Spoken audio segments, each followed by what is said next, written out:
Welcome to BL Stories, where romance, drama, and unforgettable boys' love come to life.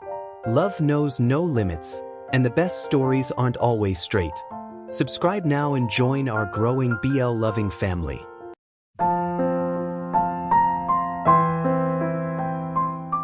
A narrative unfolds around a man grappling with the challenges of life and financial instability. His journey intersects with another individual who embodies qualities that starkly contrast his own. This unlikely meeting raises questions about the nature of their relationship. Will they become friends, or possibly develop a deeper connection? Central themes of forgiveness and the capacity to embrace love after hardship emerge, making the story both simple and intricate. Ultimately, it presents a poignant exploration of two disparate souls who, despite their differences, share a compassionate and kind-hearted essence.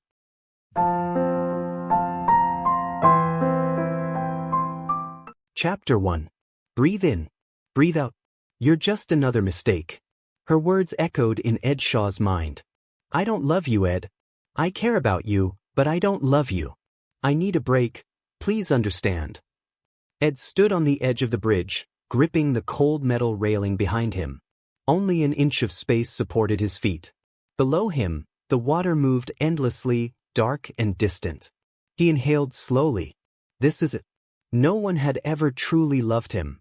Not his parents, not the one person he thought might stay. Why was he even alive? Why keep working, struggling, hoping when no one seemed to care? What difference would it make if he existed at all? If someone as invisible as him disappeared, would anyone even notice? It was well past midnight. The road was empty, silent. Ed's thoughts blurred together, heavy with guilt and self-hatred. He stood there alone, shaking, tears slipping down his face as he tried to silence everything inside his head. Then a voice broke through the darkness. You know, right? If you jump from here, you probably won't die. You might just get badly hurt. Ed startled, his heart pounding. He turned slightly toward the voice.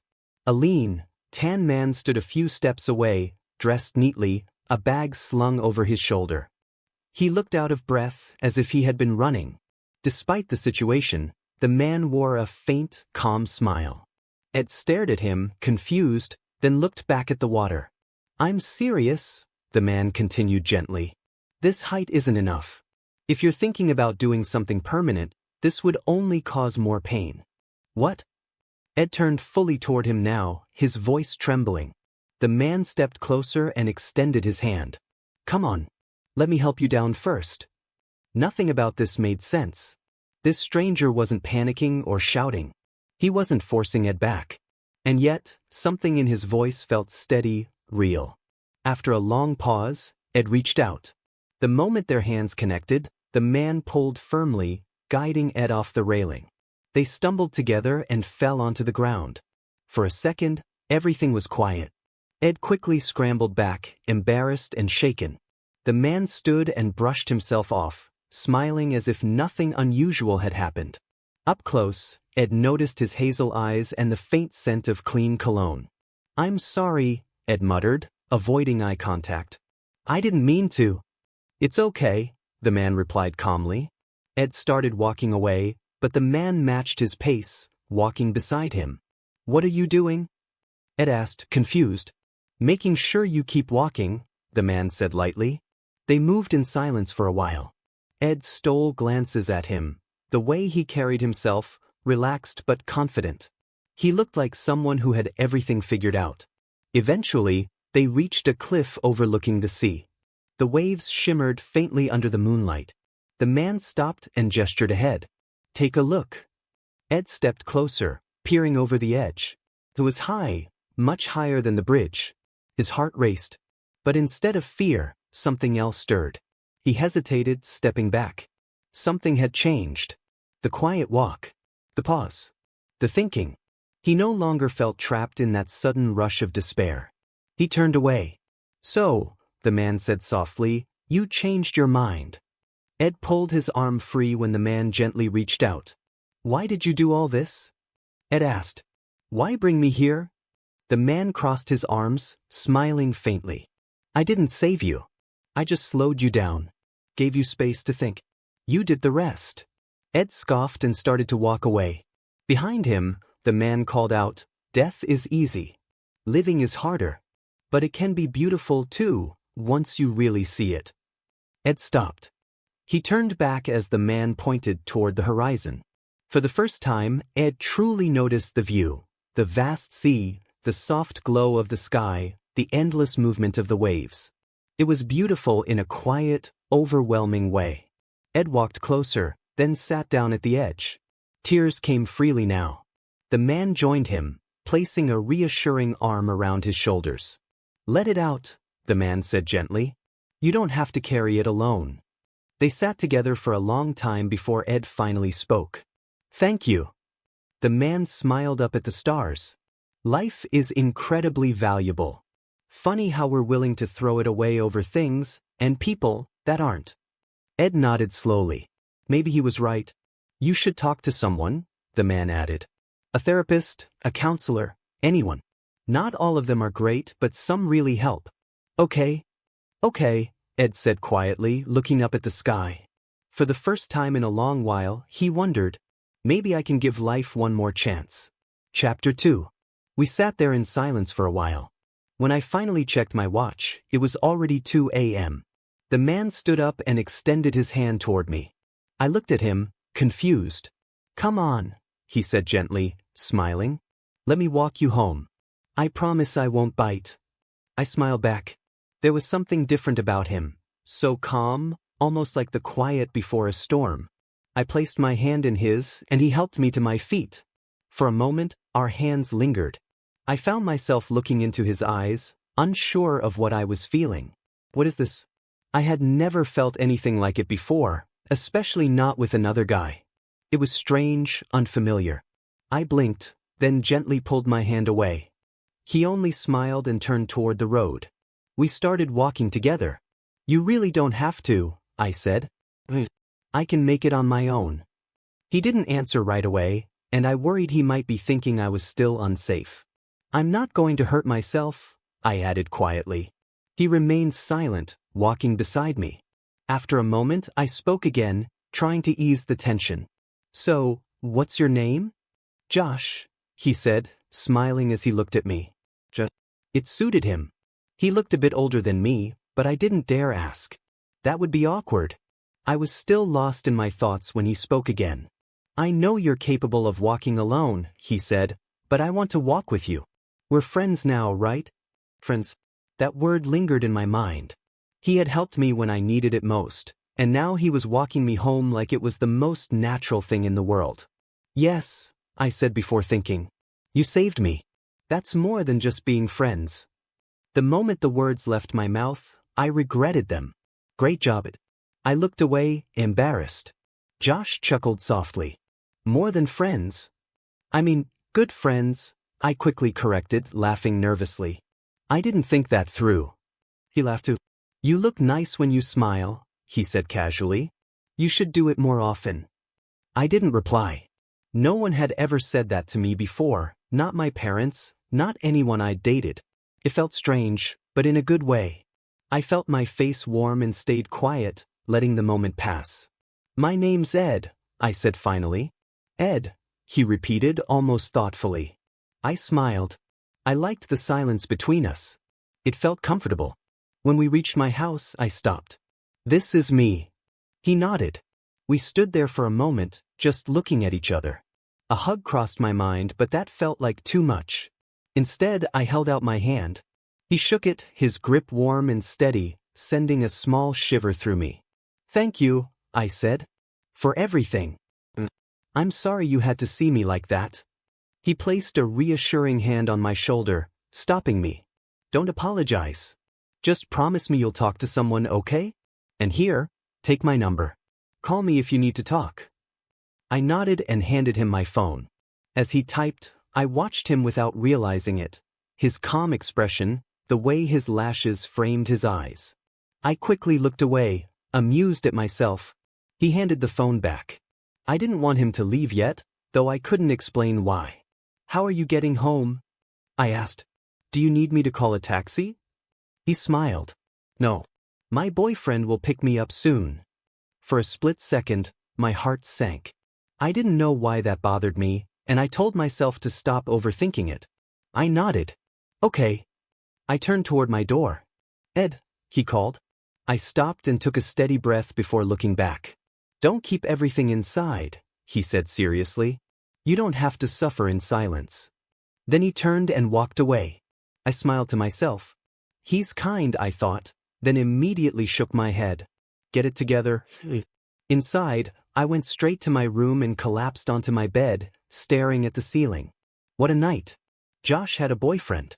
I'd never had a gay friend before. He wasn't strange, just comforting. His presence made everything feel quieter, lighter. I looked at my hands, then closed my eyes. Maybe tonight I wouldn't hurt myself. Maybe tonight I'd fall asleep with a smile. Chapter 3. I woke up with a slow yawn, stretching out on my bed as I stared at the ceiling. Was yesterday real? I reached for my phone and searched for Josh's name. There was his number. Proof that it wasn't just a dream. Should I text him? He has a boyfriend. So what? He said we're friends. Friends talk. Friends hang out. I sighed and dropped my phone onto my stomach, still debating, when it suddenly buzzed. A message. My eyes widened as I sat up and unlocked the screen. Josh. Hi Ed. Good morning. I hope you slept well. I just wanted to check if you're feeling okay today. Any better? Also, please don't forget to book an appointment with a therapist. Mind Calm Institute is a good place to start. Take care, and let me know how you're doing. I stared at the screen for a moment. Why was he so kind? Why did he care this much about someone he barely knew? It made my chest feel warm, and a little confusing. He has a boyfriend. And I'm not gay, I reminded myself firmly. I typed back, hesitating before hitting send. Hi Josh. I'm feeling better today. Thank you again. I'll look into it. Would you like to meet for a drink sometime? Just to talk. I exhaled as soon as I sent it, my heart racing for no reason at all. His reply came almost immediately. Just, sure. Let me know when. I'd like that. I smiled. Maybe I really should check out the place he recommended. Maybe things could get better. Maybe I could feel okay again. I got out of bed, showered, and dressed quickly. I had 3 classes and soccer practice that day. I'd be done by 4, plenty of time to stop by the institute afterward. As I headed toward the door, a voice stopped me. You should eat something. I made eggs. I turned to see my mom standing in the kitchen. That alone surprised me. She was rarely up this early. I didn't say much, but I sat across from her and ate quietly. The silence between us was familiar. I have work today, she said softly, staring at her plate. I got a new job. I looked up at her, stunned. After all these years, she finally had a job. That's good, I said after a pause. I have a therapy appointment this evening, so I might be home late. She nodded, her eyes filled with something that looked like regret. I gave her a small smile. The food was good. Thank you. I rinsed my plate and grabbed my bag, stepping outside and breathing in deeply. Maybe it's time I start proving something too, I thought. That I wasn't worthless. That I could be someone she'd be proud of. Classes passed in a blur. My mind wandered despite my best efforts. Thoughts of work, therapy, and Josh kept drifting in. Am I feeling something more than friendship? I shook my head. Stop it. Practice was the highlight of the day. Soccer always cleared my head. I played hard, passed cleanly, and helped secure the winning goal. Nice one. Sean laughed, pulling me into a quick hug. You're on fire lately. I smiled. Maybe I really did have a chance at making it further. After practice, I looked up Mind Calm Institute on my phone. The building looked impressive, almost like something out of a storybook. They even offered a free first session. Without overthinking it, I booked the appointment. By the time I arrived, the place was buzzing quietly with people of all ages. I approached the front desk, feeling nervous. Hi, I said hesitantly. I'm here to talk to someone, a therapist? The receptionist smiled kindly. Of course. Are you Ed Shaw? You have an appointment at 5. Yes. She handed me some forms to fill out. Personal details. Family history. I paused briefly at the section about my father, then filled it in and handed everything back. Soon, I was directed to the third floor, room C12. The office was calm and welcoming, with shelves of books and soft lighting. I poured myself a glass of water, trying to steady my nerves. What am I even going to say? Maybe this was a mistake. Then the door opened. I turned and froze. "Josh," I whispered. He smiled gently. "Hi, Ed," he said calmly. "Dr. Josh Kelvin. Please, have a seat." For a moment, all I could do was stare, my thoughts completely tangled. This was not what I had expected at all. Chapter 4. What was he doing here? "Josh, why are you here?" I asked, my voice shaking with shock. Then it hit me. Had he planned this all along? Had he led me here on purpose? Anger surged through me before I could stop it. My hands clenched into fists as I stepped closer, my emotions spiraling out of control. "Did you lie to me?" I demanded. "Did you plan this so you could bring me here as your patient? I trusted you." Josh looked startled. "Ed, you've got it wrong. Please, let me explain." He reached out to calm me, but I stepped back. "Don't touch me," I snapped. "You said you had a boyfriend. Why lie to me? I hate lies. Don't call me again." Before he could say another word, I walked past him and slammed the door shut. The night air hit my face as I walked aimlessly, my thoughts racing. Eventually, my feet carried me back to the bridge. I leaned against the railing, staring at the water below, trying to steady my breathing. Hours passed. I heard footsteps behind me. "I'm sorry," Josh said quietly. "Please, just let me explain." I didn't look at him. "I'm not going to jump," I said flatly. "So, you can stop worrying." He sighed and sat beside me on the railing, his legs dangling over the edge. "You've been crying," he said gently. I stiffened. Then I noticed a faint mark near his temple, partially hidden by his glasses. "And you're hurt," I said softly. He froze. I carefully adjusted his glasses, noticing the small injury beneath. My anger faded, replaced by concern. "You didn't deserve this," I murmured. Josh looked at me, confused. I stood up, then reached for his wrist. "Come with me," I said. "Ed, where are we going?" I didn't answer. I just held onto his hand and kept walking. He followed without resistance. We stopped in front of my house. The lights were off. "Just come inside," I said quietly. He hesitated, then nodded. Inside my room, everything felt small and simple, but safe. I brought out a first aid kit and sat beside him. "I'm fine," he said softly. I ignored that and gently cleaned the cut on his temple. When I noticed more marks, my chest tightened. "Who did this?"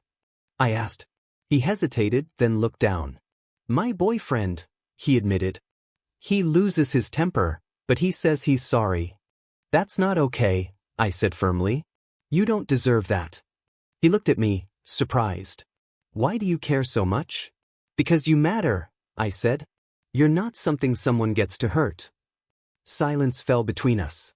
"If I leave him," he said carefully, "will you tell me why you hurt yourself?" I turned away, gripping my sleeves. Finally, I nodded. Josh stepped back and made the call. His voice was steady as he ended things, firm, final. When he hung up, he turned to me. "I hurt myself when everything feels too heavy," I admitted quietly. "It's not healthy, but it's how I coped."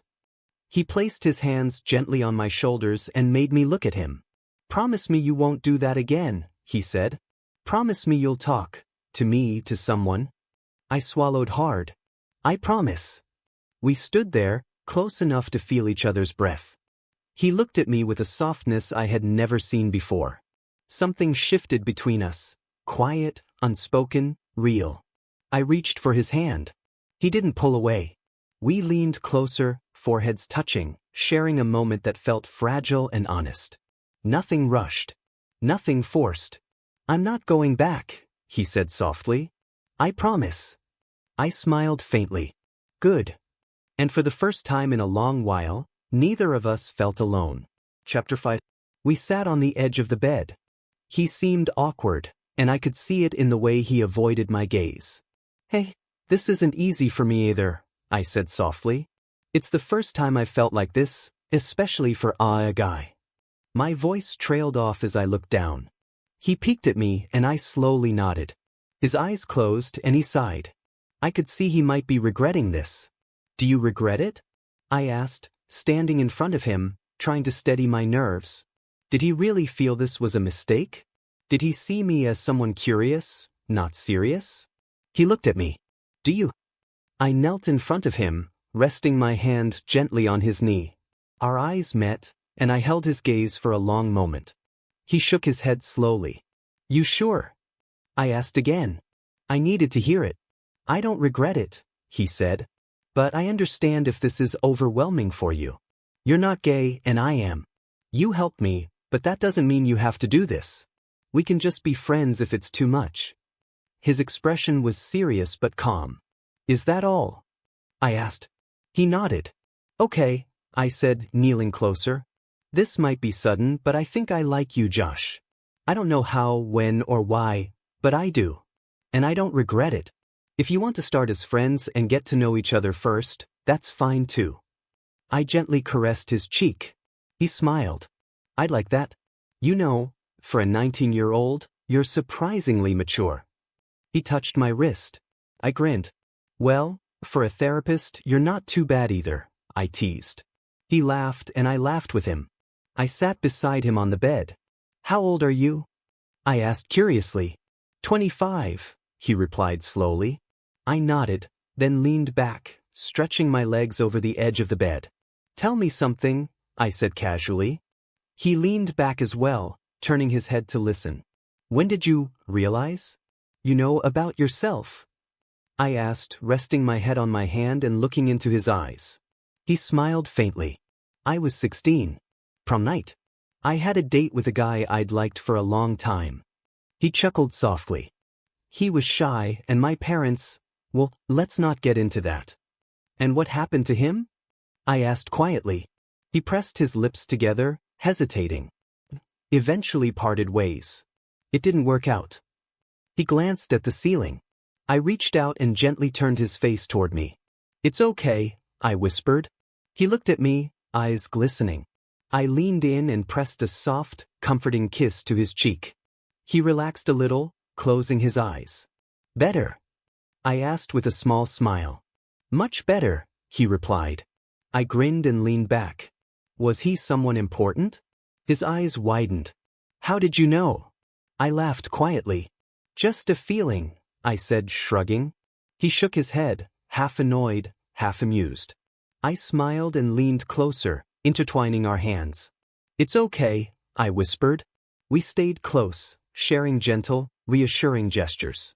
There were laughter, playful smiles, and warmth between us. I could feel the bond growing, unspoken but strong. Eventually, he stood and grabbed his bag. I leaned up on my arm, watching him. Can you recommend a therapist? I asked, trying to sound casual. I don't date my patients, he said without looking back. I laughed. So, we're just dating then, huh? Smooth. He sighed, defeated, but glanced back at me. Yes. And yes, she's really good. And yes, we are dating, he added quietly, closing the door behind him. I chuckled, lying back on the bed with a smile. It had been a long time since I felt this strange, wonderful warmth in my heart. Chapter 6. Josh's POV. Why was I smiling like an idiot? I walked out of Ed's house and I couldn't stop grinning. The intensity of our kiss still lingered, the warmth of his presence, the comfort of his hands, the quiet way he made me feel. It was all overwhelming in the best way. It was strange realizing how much power he had over my emotions. He had this way of making me feel seen, understood, and alive, and I had never experienced that before. It was dangerous in a thrilling sort of way. But this time, I didn't care. I hailed a cab and sank into the seat, replaying every moment in my mind. Our kiss had been electric, the connection undeniable. I reminded myself that this was serious. He was straight, younger, and still figuring things out. I was a bit older, with my own experiences and baggage, and I knew I had to tread carefully. Yet, my heart wouldn't let me stop smiling. When the cab stopped in front of my house, I shook my head to clear my thoughts and paid the driver. As I approached my front door, I frowned at the state of my garden. My roses were crushed, probably because of Ian. The boy. I muttered under my breath. I opened the door and stepped inside, but before I could turn on the lights, I felt Ian grab me from behind. "Do you think you can get rid of me?" he whispered. I froze. "Stop it," I said firmly, pushing him gently. "You're hurting me. Please." He didn't let go at first, and I felt a pang of frustration mixed with sadness. There was no warmth, no affection left from the past, just tension and old patterns. Then, something shifted. I heard a quiet sob. My eyes widened. Was Ian crying? I had never seen him cry before. Softening, I wrapped my arms around him gently. "It's okay," I whispered. "Don't leave me, Ed," he said, clinging to me. "I promise I won't hurt you. I don't want to lose you. Please, give me another chance." His words tugged at something inside me. We had been together for 3 years, and despite the difficulties, I couldn't deny that he cared deeply. My heart ached, torn between my feelings for Ed and the history I shared with Ian. I closed my eyes, letting myself feel the connection. Ian wiped my tears away, and I realized how much this relationship had shaped me. For better or worse, he had been a part of my life for a long time, and that mattered. He leaned in, pressing his forehead to mine. "I want to love you the way you need to be loved. May I?" he asked softly. I nodded slowly. I had to trust him. I had to acknowledge that he mattered, that our shared past couldn't be erased overnight. Perhaps we could rebuild what we once had, maybe even love each other in a healthier, stronger way. He lifted me gently, carrying me to our bedroom. We rested there, smiling at each other. "I love you so much, you have no idea," he whispered, kissing me softly. My heart raced, and I nodded, feeling the weight and warmth of the moment. For now, I made my choice. I loved him, and I would give us another chance. Chapter 7. I didn't sleep all night after what had happened. All I could think about was Ed. How would I face him? What would I even say? After everything, and getting back with Ian, I felt completely lost. The night with Ian had been unexpectedly tender. For the first time in years, he made me feel seen and valued. It wasn't like before, harsh or distant, but soft, gentle, and meaningful. I lay on my side, feeling him stir beside me. His arm draped over me, his scent filling my senses. I smiled at him as he slept peacefully. "Did you get any sleep?" he groaned softly. "Nope," I admitted, pressing my lips to his shoulder. "My mind's been occupied with things." He turned toward me, pulling me closer around the waist. I swallowed hard. "I'm really sorry," I whispered. "No, it's something else," he murmured as I traced my fingers absent-mindedly across his chest. "Let's hear it," he said, locking eyes with me. "I don't think you'll like it," I muttered. "I still want to hear it," he replied, gently cupping my cheek. I took a deep breath. I had to tell him the truth. I wasn't the type to hide secrets in a relationship. "I kissed someone yesterday," I blurted out. "I was upset, and it just happened. I didn't plan it, but I need to be honest with you." I closed my eyes, bracing for his reaction. "I'm sorry," I added softly. Ian was quiet. I waited, heart pounding. "I don't know what to say," he finally muttered. "It just happened," I continued, "and it's not because I don't care about you. I was tired of fighting for us, tired of getting hurt, tired of feeling pushed away. And it made me feel calm, just for a moment. But that doesn't change how I feel about you." We sat in silence for a long moment, processing everything.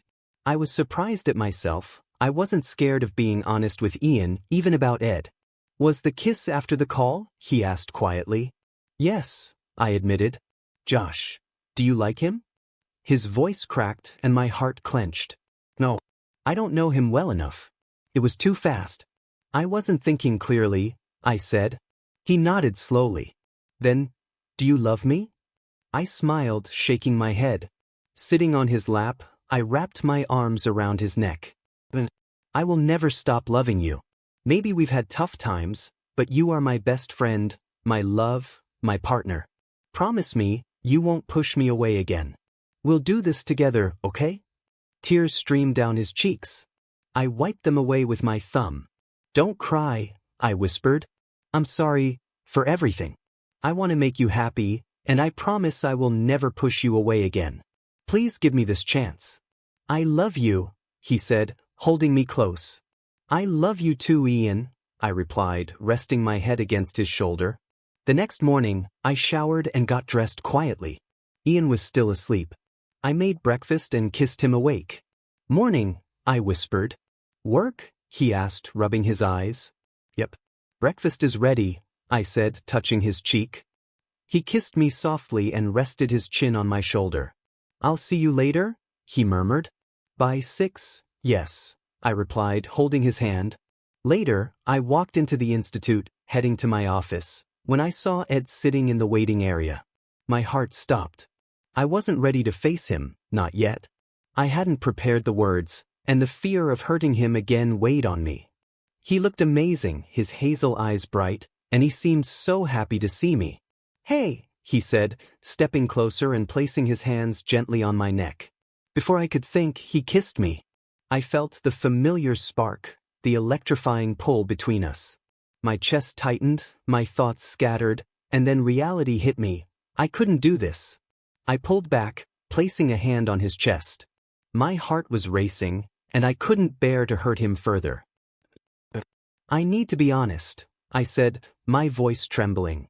His eyes widened, confused. "We've come back together," I said, meeting his gaze. Ed stumbled back slightly, his expression a mixture of shock and pain. "What?" I could see the hurt in his eyes, and it broke me. But I had to be truthful. No matter how much it hurt, he deserved honesty, and I couldn't lead him on. Chapter 8. "What?" I heard him whisper, his voice cracking. He looked at me, eyes wide with disbelief, as if everything he had trusted in me had just shattered. It felt like he was staring at a betrayal. We stood a few feet apart, our eyes locked, speaking volumes without words. He searched my gaze for answers, and all I gave him was pain. A pained expression that spoke louder than anything I could say, a quiet admission that perhaps he was right. Maybe I regretted the kiss, the night we had spent together. I sighed, trying to speak, but the intensity in his eyes stopped me.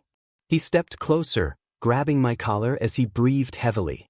I held his wrist gently. "No. Did you hear me? You're not going back to him. You promised me," Ed shouted. I took a calming breath. This was bound to happen, I thought. "Can we go somewhere private to talk? Please?" I asked, glancing at the curious stares and security approaching. I waved them off. They would never harm Ed, and I wouldn't allow it. I softened my gaze, pleading silently.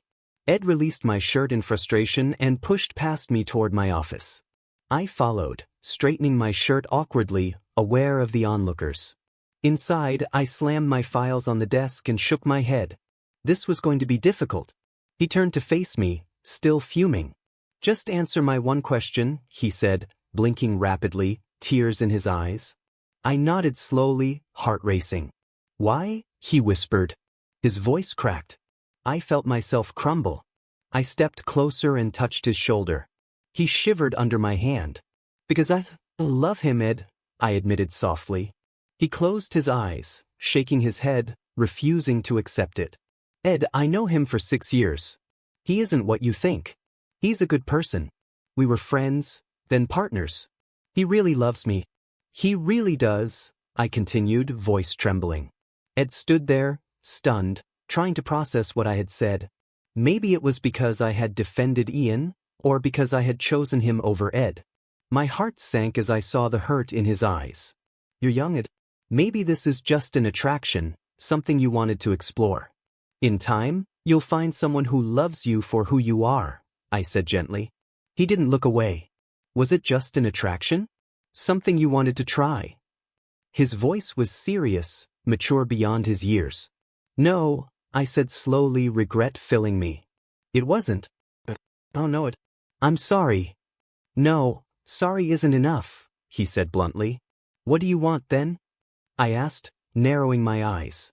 I didn't like where this was going. He stared at me like he had a plan to turn everything upside down. I felt uneasy, drawn to him in a way I couldn't explain. I wanted to step back, but I couldn't. I took a slow step toward him. The air between us felt suffocating. I placed my hand on his crossed arms and gently guided them to his sides. He exhaled, eyes fixed on mine. I leaned my forehead on his shoulder, holding him tightly. I needed this moment, just to feel close, to find some peace. "This isn't fair," he murmured, closing his eyes. "It never is," I whispered, tears threatening to fall. Why did it hurt so much? I barely knew him, yet he made me feel more than Ian ever did, even after 6 years. I had Ian back in my life, yet this emptiness gnawed at me. I pulled back slightly, resting my forehead against his, breathing together. My hands tightened on his shoulders. He brushed his fingers gently across my cheek. I smiled faintly. "Whenever you feel I'm crossing a line, you'll tell me," I murmured. He held me tighter. "Ed?" I whispered, conflicted. "I can't." "Please." My voice trailed as I leaned into him, but then he whispered firmly. "You're crossing the line." I pulled away, guilt washing over me. "I do not break promises, unlike you. And don't worry, I won't hurt myself again." "I promised, and I will keep that promise," he said, glaring softly. I stepped back, nodding. "And don't think this changes anything. I think I'll always resent this. You broke my heart." He stood, arms crossed. "And as for what I want you to counsel me. You will be my therapist. Unless you refuse, I'll make sure management doesn't interfere. I don't think they'd like to hear me complain about my right to choose." I shivered. How had he softened, yet remained so intense? I had no choice. "And it's not like we're dating, right?" he said. I choked on my words. "Right." He smirked, walking toward me. "Josh, whatever you say, it won't change this. There's something between us, a pull that draws us together. No matter how much you deny it, it won't change. Not now. Not ever. Let's see how you handle this, and how you deal with the pain you've caused me. Mark my words. You will regret pushing me away and wasting time proving yourself right," he added, eyes locked on mine. "See you tomorrow." "Can't wait for my first session," he said, sarcastically smirking. He picked up his bag and slammed the door behind him. I flinched at the bang, blinking several times. So, I was going to counsel Ed. How would I do that without letting my feelings get in the way? No matter how much I tried to justify it, he was right. All along. And now, I was completely, utterly screwed. Chapter 9. I was sitting in my office, staring at the ceiling, replaying Ed's words over and over in my mind. How was I supposed to counsel him?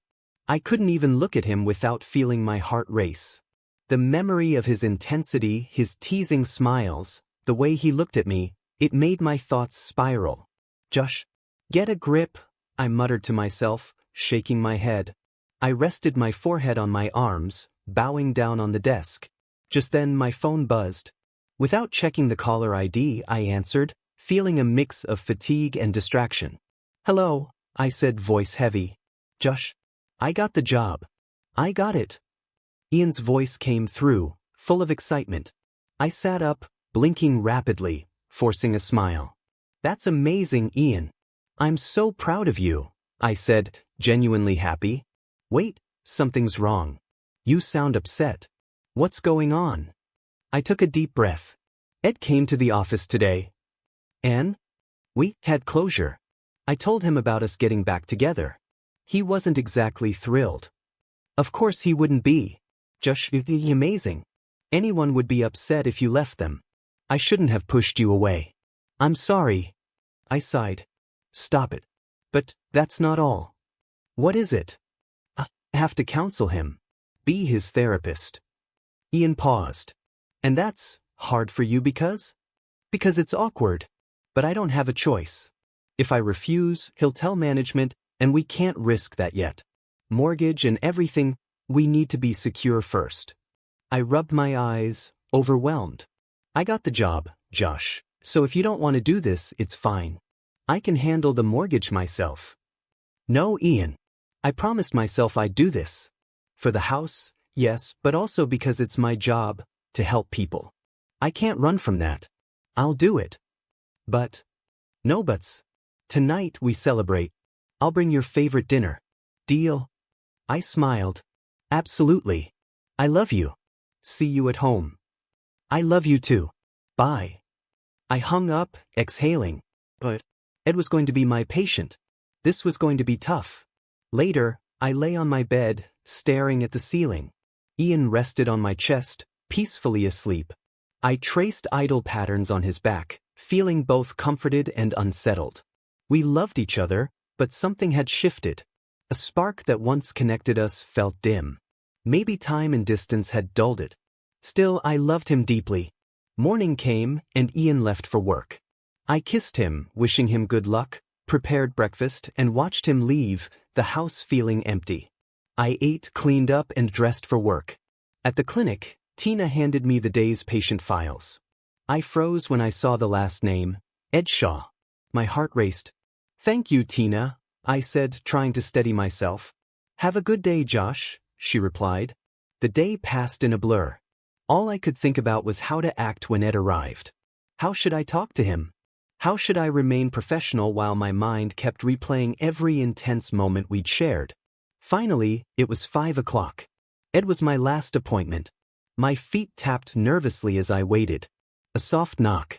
I opened the door, and there he was, calm, composed, yet effortlessly magnetic.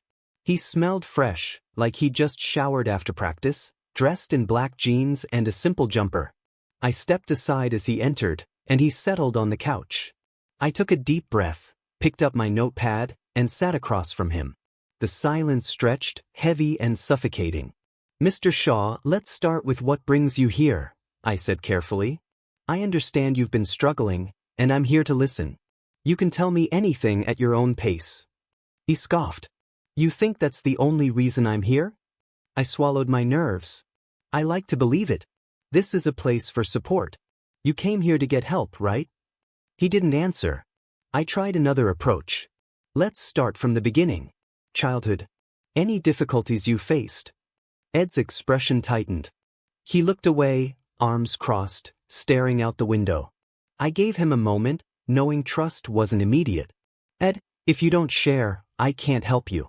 And I want to help you, I said softly. He remained silent, so I checked my notes while stealing glances at him. His features were striking, almost impossible to ignore. Finally he spoke. My mom had me when she was 16. The man, he never took responsibility. He didn't stick around. You don't call him your father? I asked gently. I don't care about him. He's not part of my life. My mom made sure we got by, and eventually we didn't need him. He has his own family now. I listened carefully, letting him guide the conversation. And your childhood? Ed exhaled, voice quiet. It was hard. Mom struggled with alcohol. I had to grow up on my own. I stood, walked over, and sat beside him. Placing a hand on his shoulder, I said, It's okay to let your emotions out. Holding them in only makes it worse. Tears aren't weakness, they're necessary. Slowly, he relaxed, letting me offer comfort. Our hands brushed, fingers intertwined. A warmth spread through me. For a moment, it wasn't therapy. It was connection, understanding, trust. We shared a quiet moment, leaning into each other's presence, before the timer on the desk interrupted us. I straightened immediately, clearing my throat. Ed stood, gathered his things, and approached the door. I'll see you tomorrow, Ed, I said. We'll make this work. It's the best help I can give right now. He stopped, turned, and lightly touched my hands. His gaze held mine. Fight it, Josh. Because I can. I don't think you'll succeed. Tomorrow, he said, letting go and leaving. I exhaled shakily, heart pounding. He might be right, and I wasn't sure I was ready. Chapter 10. It was the weekend, and I had planned to catch up on chores and sleep to my heart's content. Ian overslept that morning, probably exhausted from the week. As I moved about the house, doing laundry and tidying up, my thoughts kept drifting to Ed. What was he doing now? I wouldn't see him again until Monday, and the curiosity about him, his life, his past, was gnawing at me. The memory of his story, the struggles with his mother, the absence of his father, it made my heart ache. How could anyone treat a child like that? My hair stood on end as I shivered. I could never imagine being capable of such neglect. And yet, there he was, standing strong despite everything he had endured. And what had I done? I had broken his heart, promising one thing and then stepping back. I deserved his anger, maybe even his hate. And yet all I felt from him was warmth, trust and care. It was unfair. I exhaled deeply and shoved the laundry into the washing machine. Why was he still reaching out to me, even though he knew I was back with Ian? Why was this so complicated? I finished my chores and started cooking breakfast. Ian's hand slipped around my waist, and he kissed my cheek. I smiled. "Good morning," I said, returning his smile. "Morning. Something smells amazing," he said, sniffing the air. I chuckled. "One of your favorites," I replied, turning to kiss him on the lips. He wrapped his arms around me, spinning me gently from side to side. "What are you doing?" I asked, laughing. "Dancing with you," he said, smiling and leaning down for another soft kiss. I rested my hands on his neck, our foreheads touching, closing my eyes to savor the moment. There was a comfort here, a magic that reminded me of the times we'd been inseparable, back when we were best friends. He held me close, and we swayed slowly, letting the rhythm of our hearts guide us. "Let me take you on a date tonight. Dinner, dancing, and maybe a few surprises," he said with a mischievous smile. "A date?" I asked, wide-eyed as he twirled me closer. My hand rested lightly on his chest, and I couldn't help but blush. "Okay," I said softly, pressing my cheek to his. We moved together in silence, our own quiet music. Saturday night arrived, and traffic made us an hour late. We had no reservations, but we finally parked and entered the club, hand in hand. The warm, flashing lights and the pulsing energy reminded me of why I loved nights like this. I wore a loose black button-up shirt with fitted black jeans, and Ian looked effortlessly sharp in his white t-shirt and black jacket. I stole a glance at him, my date for the evening, and smiled. We found a quiet corner, laughing and talking as Ian went to grab drinks. I looked around and froze. There across the room was Ed. He was talking to a group, holding someone close, laughing. He looked alive, confident, and stunning. I quickly looked away, but I couldn't stop stealing glances. And then he caught me. Our eyes locked, and suddenly the world faded. The music, the lights, the people, all of it disappeared. It was just us. I stood, drawn to him, and he moved as if to meet me, but Ian's return snapped me back to reality. I forced myself to sit, taking the drinks Ian handed me, my thoughts still consumed by Ed. He sat back, eyes sharp, and I realized he hadn't broken his gaze from me the entire time. After a while, I excused myself. "I need some air," I muttered, taking a deep breath as I walked to the bathroom. The sight of Ed and the other man dancing had shaken me more than I expected. I splashed cold water on my face, trying to regain control. "Get it together, Josh," I murmured. And then I heard him. "Never thought therapists come to clubs," Ed said, leaning casually against the wall behind me. I froze, looking up. "What do you want?" I asked, crossing my arms. "You know I can't talk about work here." He stepped closer, close enough that my pulse quickened. "You tell me." "No one looks at someone like that if they don't want something," he said, his gaze holding mine. "I didn't expect to see you here," I replied, trying to sound calm, though my chest tightened. "Right?" His tone was sarcastic, but there was an edge to it. "You should go back. Your date must be waiting." "I will," I stammered, my thoughts a jumble. His presence was overwhelming. The warmth radiating from him, the closeness, it was almost impossible to resist. "Do I sense jealousy?" he teased, raising an eyebrow. "What? I'm with Ian," I said quickly, stepping back, but he mirrored me, and suddenly I was pressed against the wall. I inhaled sharply. "So, this is Ian? I thought he'd be bigger, stronger for you," he said, teasing lightly, though I could feel the intensity behind his words. "Why do you care?" "You have someone with you too," I snapped, though my voice wavered. "You're drunk," he said softly, cupping my cheek. His touch was gentle, grounding. I closed my eyes, letting a tear escape, and he wiped it away. "Yeah, I'm drunk, But you're beautiful, I murmured. And tomorrow, you'll still be beautiful. He pressed his forehead to mine. I won't cross the line. I promised you. I won't break it. Why do you listen to me so easily? I asked with a weak smile. He chuckled, taking my hand and leading me back to Ian. I can't, he said simply. I wanted to kiss you, I admitted, looking back at him. I can't, he said, squeezing my hand gently. Tomorrow, you might regret it. I won't let that happen. I'm sorry, I whispered, lowering my gaze. Let's go. He guided me back to Ian, who looked at me with wide eyes. After that, the night became a blur. The next thing I knew, I had fainted, perhaps in Ed's protective arms, but my heart had never felt so torn. Chapter 11. Ian's POV. I saw someone carrying Josh from the bathroom, and he didn't look well at all. As they reached me, Josh slumped in the man's arms, completely unconscious. I rushed forward to take him, and the man gave me a small, polite smile as he handed Josh over.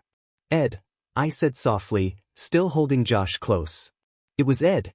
I shouldn't have left him alone. He glanced down at Josh, hesitating, and there was a brief, awkward silence between us. I looked at Josh. He was passed out, peaceful in a way that made him look almost fragile. Ed was watching him too, but the expression on his face surprised me. There was no malice, no anger, just care. The way Ed looked at Josh reminded me of the first time I had fallen for him, that gentle fondness that had always made my heart ache. I felt both anger and a pang of sympathy all at once. I should probably go, thank you, I said, stepping toward the exit, but Ed's hand landed lightly on my arm. I looked at him, and he let out a quiet sigh. I know who you are, he said, his voice calm but firm. And I want you to know, you shouldn't hurt him anymore. If you do, it will only hurt him more. He chose you over me. Don't let him regret that choice. His words struck me like a jolt. He was right. I had hurt Josh too many times, blaming him for my mistakes. I nodded slowly, avoiding Ed's eyes, and he released my arm. I carried Josh home in silence. All the way, I couldn't stop thinking about Ed. He was right. I needed to give Josh what he deserved. Love, care, patience. He didn't deserve the mistakes I had made. He deserved someone who loved him fully, who would always support him, who could smile at him the way Ed did. When we got home, I gently laid Josh on the bed, helped him change into comfortable clothes, and wiped his face with a soft towel. I traced a hand over his cheek and whispered, I love you, Josh. Josh stirred slightly in my arms. His voice was soft, almost a whisper. I'm sorry. I get Vivian. He loves me. I'm sorry. I love you. Don't hate me. Please. I froze. He didn't love me in the same way. I understood now. He stayed with me only because he didn't want to hurt me. My hands went to my face as I tried to contain my emotions. He is my best friend. I will never hurt him, even though you make me feel special. I'm sorry. I broke our promise. I'm sorry to hurt you, Josh murmured in his sleep. I sat there numb, memories flooding my mind. The first day I saw him, a flustered, glasses-wearing nerd with scattered papers. The way he had gradually opened up to me. The laughter, the care, the late-night study sessions, the milestones we celebrated together. The confessions, the first kiss, the deep, undeniable bond that had grown between us. And now, 6 years later, all of it felt fragile, slipping through my fingers. I had to give him what he deserved, even if it wasn't with me. Josh POV. I groaned, squinting against the harsh morning light. My head throbbed. Slowly, I sat up, rubbing my temples, trying to piece together what had happened. The last thing I remembered was Ed carrying me. Somehow, I was in my own bed, which was a relief. Ian cleared his throat at the doorway. I looked up to see him, arms crossed, expression unreadable. So, are you going to say something or just stare at me all day? I asked, trying to lighten the mood. Did I do something yesterday I shouldn't have? He walked over and sat beside me. I don't know if passing out in your patient's arms, or someone you cared for in the past, counts as anything. But it was surprising. I swallowed nervously. I think he just wanted to help. Nothing happened. How do you know? Ian asked gently. You were drunk yourself. Because I know Ed, I said firmly. He wouldn't do anything to hurt me. He knows his limits. He promised me and I trust him. Ian let out a sigh, his eyes a little misty. Don't you trust me? I do, I said, confused. More than anything. But I need to hear from you. Is there something you want to tell me? About us? About anything? Just don't hide it. I felt his hand on my cheek, warm and gentle. I pulled it away, standing to face him. What are you talking about? Hide from you? Are you thinking I'm cheating? I asked, frustrated and confused. I think you're not happy, he said softly, cupping my face. Not with me, with us. Isn't that true? I paused, afraid of the answer. Did I say something yesterday? That's not the point, he said gently. I knelt in front of him, placing my hands on his knees. I don't know what's going on. If it's something I said while I was drunk, I'm sorry. I love you. I really do. You're enough for me. This relationship, it's enough. I'm happy with it. With you. He looked at me, tears glistening in his eyes. Are you sure? Yes, I whispered, placing my forehead against his. I love you. Always. Intimacy? He asked, a small smile forming. Yes, maybe we just need to reconnect. Remember how excited we used to be with each other? Now our love is different, comfortable, mature, secure, but it wouldn't hurt to keep the spark alive. He leaned in and kissed me softly. I allowed him to pull me onto his lap. Our hands found each other as we held one another, feeling the comfort and security of our love. I know it's been hard lately, I said, looking into his eyes. But I'm committed to us. I haven't cheated. I'm trying my hardest. He smiled faintly, tears in his eyes. Josh, love can't be forced. We can't pretend. I will always love you, but you need to be honest with your heart. I sobbed softly in his arms. I can't lose you in. He held me tightly. We'll still be together, maybe not the way we were, but as best friends. I'll always love you and I'll always be here. Just let me help you heal. I love you, I whispered, crying. I love you too, he said, holding me close. Chapter 12. Josh POV. We sat on the bed for a long while, talking quietly, letting ourselves calm down. It was emotional, hard-hitting even, but strangely, after some time, I felt my heart lighter than it had in days. A weight seemed to lift off my shoulders, though I wasn't sure why. I looked at Ian in a new light, like I had when we first became best friends, back when our days were filled with laughter, endless conversations, and silly little competitions. I felt close to him again, but this time, with a deeper sense of happiness and gratitude. He gave me courage, the courage to face the truth even when it wasn't easy. We sat across from each other on the bed, legs stretched out, talking for what felt like hours. Remember when we got stuck in that classroom on the second floor? Ian asked, smiling at the memory. I chuckled, crossing my arms. Of course, that was the time I realized someone really hated me enough to trap me with you. Ian laughed harder. I hated you so much. I sighed, looking at the ceiling. And we were stuck for 2 hours, and I spoke to you, and you were just so mean at first. He smiled. I wasn't mean. I narrowed my eyes at him. You were always teasing me, getting in my way, causing trouble. You were a rebel. I was just a nerd. Ian grinned. But you talked to me, you forgave me.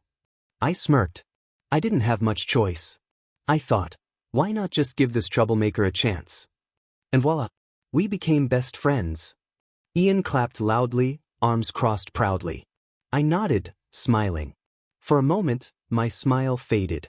Tears welled up in my eyes.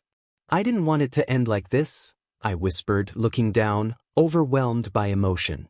Ian looked away, probably hiding his own tears. Clearing his throat, Ian stood and said with a small smile, I think I should treat you to breakfast. No, let me.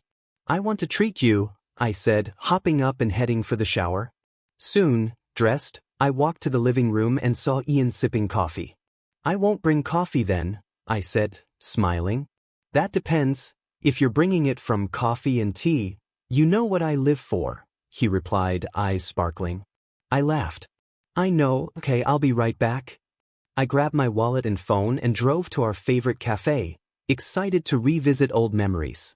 The cafe was busier than usual, Sunday I guessed. It had been renovated with soft, pastel-colored decor that felt warm and soothing. I scanned the room and noticed the corner where Ian and I often sat in college. Only now, a couple occupied it. My chest tightened at the memory of his hand around me, the quiet laughter we shared, and the way we had just fit together. I shook my head, focusing on the counter instead. 2 cappuccinos, less sugar, more cream, and 2 chicken pesto please. I placed my bills on the counter and looked up and froze. What are you doing here? I asked, trying to stay calm. He smiled, busying himself with the register. I work here. Remember when I said I started working to support my mom and me? You should really pay attention to your patients. I swallowed hard. We brushed hands briefly when he handed me the receipt, and it felt electric. I pulled away, heart pounding. Ed, I began, closing my eyes to steady myself. He crossed his arms, leaning slightly, waiting. I opened my eyes. I want to apologize for last night. I don't remember everything, but if I did anything inappropriate, I'm sorry. I didn't mean to. He smirked, leaning on the counter. I wish you did, but sadly, you didn't. I sighed, exasperated. Ed, you scared me. Did I? He teased. I shook my head, defeated, and turned to leave. You know, he said casually. I stopped and turned back. I might have given Ian some advice, he said lightly, organizing the orders. My eyes widened. Oh no, please don't tell me you threatened him. I exclaimed. He shrugged innocently. Don't blame me. He needed to know. Needed to know? From someone who has a history with his boyfriend? How could you think that wouldn't upset him? I don't care. He took the one person I cherished most, and if he isn't treating him right, he needs to know. Period. His eyes were firm, unwavering. I was frozen, overwhelmed by the intensity of his words. Ed had made it clear, he still cared and he would protect what mattered to him. Love wasn't fair, and this was proof of that. A customer interrupted, and Ed turned to help them. I lowered my gaze, processing what he had said. Tomorrow at 5. Okay? He asked softly, giving me a reassuring smile. Okay, I whispered, nodding. My heart fluttered uncontrollably. I had something to look forward to. Somehow, Ed had turned my world upside down again, and I couldn't help but feel it was worth it. I sighed as I walked to my car. My life was officially a roller coaster, and I was sitting in the front row, watching it all unfold.